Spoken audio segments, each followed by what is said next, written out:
kind of. Let's get into some headlines. Headlines from across the state of Texas. A relatively light weekend of news, but there is Some stuff to catch up some on. stuff to catch up on. Oh, Landon Sams. Hi, Pickle. Hello, Landon. There we go. We will start with the move that came down last week that has shaken.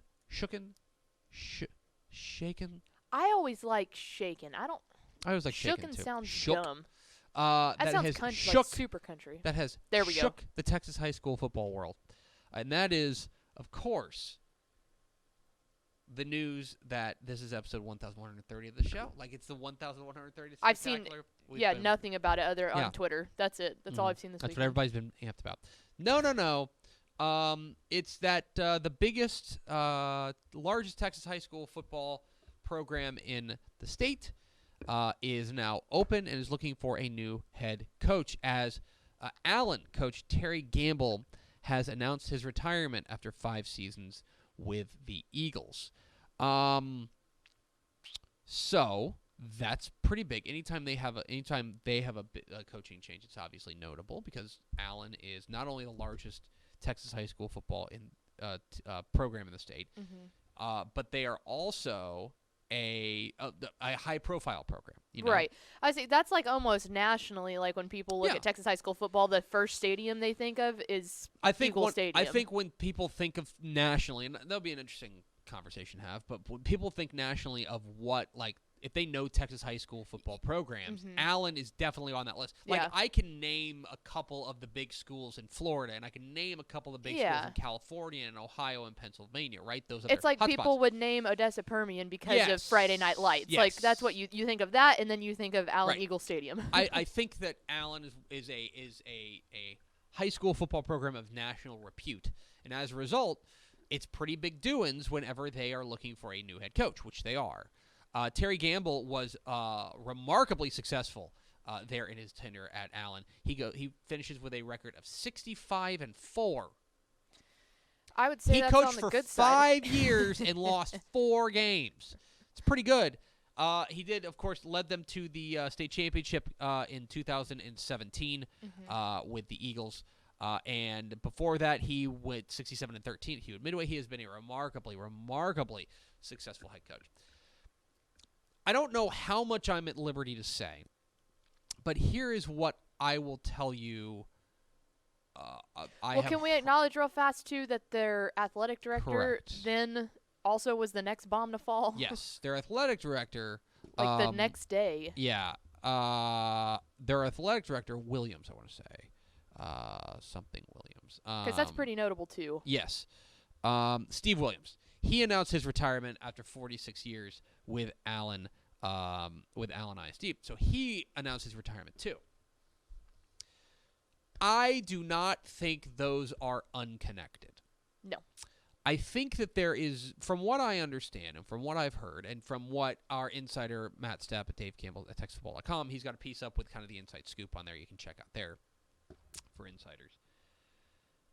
From what he seems to indicate, Terry Gamble is retiring, but that doesn't mean he's done coaching, and that he would be open to, if the right job were to come about, he would be open to doing this.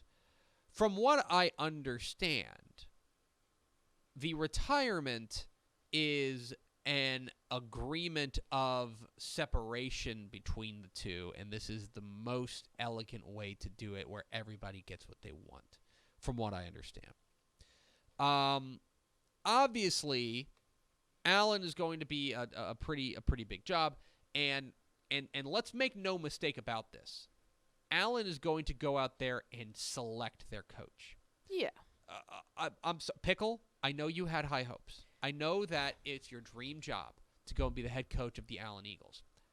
I should tell you, you can apply because they have to post it. Yeah. I don't think that you or most people are going to be genuinely considered for the job. Yeah, but I would charm him in the interview. That's what I do. So I got this job. So they're going to target their guys. There's probably a short list that they have, that this is not, I do not think this is a wide open search, in my opinion. I'm putting on my opinion hat here. Yes. I do not think this is a wide open search. I think this is a pretty, not narrow search, but I think that this is the kind of job where you go out there and you say, this is the guy that I want. Mm-hmm. We're going to go and talk to him directly, whether or not he's applied or not. Right. That's what I think is going on. They have a hand selection in this, I think that's what's going on. Because the trophy of Allen is basically shiny enough to just offer it to someone. Now, look, and we've got a whole 20 minutes on this on Tep and Step, our premium high school football podcast that you should check out at texasfootball.com. That Step and I go back and forth on this. The Allen job is a unique animal. Mm-hmm. And I will be honest, like, the Allen job, the pro is you're going to win a lot. Like, you have a lot of resources, there's a lot of things there, and the structure is in place for you to go out there and win a lot. That's the pro. There is also a con, and the con is you got to deal with a lot of nonsense. Yes. When you are dealing with a program that is that big, when you are dealing with a program that is that prominent and that is that high profile, there are a lot of people who are going to want their opinion heard. Yes. Let's put it this way. Chad Rogers is the new coach out at Tioga, right? He left Denison to go out to Tioga. At Tioga, if everybody wants to have everybody who cares wants their voice heard. You've got about 10 people. Handful of people. Coach Rogers, he can handle those people. Yes. Right? You can have them all in one conference room. At Allen, it's different. And at Allen, you have to serve a lot of masters. And that's one thing that I'm interested in, that I think people are looking at this and saying, well, everybody in the world would want this job. And I'm here to tell you, no, it takes a certain kind of guy or girl, Coach Pickle, who wants that job, to take that job. And I think one of the things, and I like Terry Gamble a lot. Our conversations have always been very pleasant. I think you've covered the Allen games. He's always been very pleasant to you. He's a great guy. I like him a lot. I think one of the things about Terry Gamble is that he wants to show up, coach football.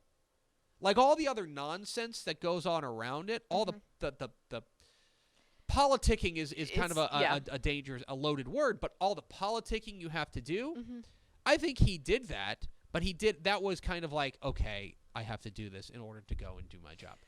This was a guy, I think that Allen is the type of job, because of its unique circumstances, that you have to know what you're getting into, and you have to embrace that this is not going to be a high school football job like it is at, God bless them, Tioga. Right, and I think that and you can talk to high school football coaches that have been doing this for years. Like, the first one that comes to my mind is like a Sam Harrell, like a legendary coach that you're going, why didn't you go up to the college ranks? You had opportunities to move up, and they go, I don't want to I want to be here to coach football, and that's what I want to do. I don't want to have to go in front of the media all the time and do the mandatory press conferences every week and all of the jazz that comes into, like you said, the political side of, taking on a program like that. On Tep and Step, I drew a comparison to Todd Peterman, the head coach at Saginaw Boswell now. Or no, I'm not Saginaw Boswell. He's at Brewer, Fort Worth Brewer. Yes. At Fort Worth Brewer. Remember, he won that state championship at DeSoto and then was gone. And if you talk with him, he is very much, I think, in that same Terry Gamble vein of, like, what he wants to do is he wants to coach football and he wants to teach math. Like, that's what Todd Peterman wants to do. DeSoto came with it, and those types of programs that have that national profile, right? They come with it a lot of other baggage. And I think he was just like that. He's just not suited. That's just not his right. He's not interested in that. Yeah, Todd Gleaton brought up a great point that you could even look at maybe Scott Surratt and say, like, why is he not at the biggest job? He's one of the most all-time winning coaches, and it's like, well, he's happy with life in East Texas. So why would he leave? Why would he leave? Why would he leave his own kingdom? Yeah. to go deal with that. Right. That's the thing. And so You that's gotta be the one big thing fish. that as this Allen now Matt Stepp reports on TexasFootball.com that he thinks they're going to move quickly. He thinks that this job could be filled quick. We will see. I think a lot of it will come down to whether or not the first person they call accepted. If he accepts it, then they're off to the races. Right. But if not, then this thing could drag on a little bit. Anyway, that's the latest there. You can find it at TexasFootball.com. A couple other news and notes. There was college football this weekend in the sub-FBS ranks. Sam Houston State hammered Lamar. They're just our a friend machine. That Eric Schmidt went nuts again. I think he threw 6 touchdowns. I need to see who's going to slow down that offense before I believe that they're not going to just mow down everyone they see. Yeah, I don't see this how they looks. will. I mean, look, we talked with Casey Keeler last week, and he said that when you've got that guy, you've got a shot. And right now, Sam Houston State looks like a team you don't want to see across the field. They look fantastic. UT Permian Basin had a fantastic win this week, 17-2 over A&M Kingsville. That defense for UT Permian Basin continues to be very impressive. Meanwhile, on TexasFootball.com, you can read Corey Hoag's piece about Incarnate Word, and specifically quarterback Cameron Ward, how fantastic he was. Kind of led a 28-point spurt that they had to pull away from their win over number 16 Southeastern Louisiana. And so Incarnate Word looking very, very good as well. They are now averaging almost 600 yards of total offense per game. So keep an eye on them. Also, one other little note. TexasFootball.com, we mentioned this in previous podcasts. We are now the home. We are hosting the website for the State 7-on-7 organization. We do not operate State 7-on-7. That's still the board of directors or anything like that. We're just the dummies with the website. We're doing their website. And it looks really good, by the way. If you haven't checked it out, it's awesome. TexasFootball.com/7on7. You can find it there. And we're just running their website because we have a nice website, and they were like, "Hey, can you do this for us?" So TexasFootball.com/7on7. That kind of diminishes. We have a very good relationship with the 7-on-7 and the THSA and blah blah blah whatever. You're just sticking your foot in your mouth. I'm trying to say the right thing, which is it's not working. Which is that if you're mad at the state qualifying tournament schedule, don't yell at me. I don't have anything to do with it. Just go look at our pretty website, darn it. But the state qualifying tournament schedule is up. It will start on May 8th with a couple, and then May 15th it really kicks into gear with like 4 or 5 or 6 or 7 different tournaments each week. So you can find that schedule at TexasFootball.com/7on7.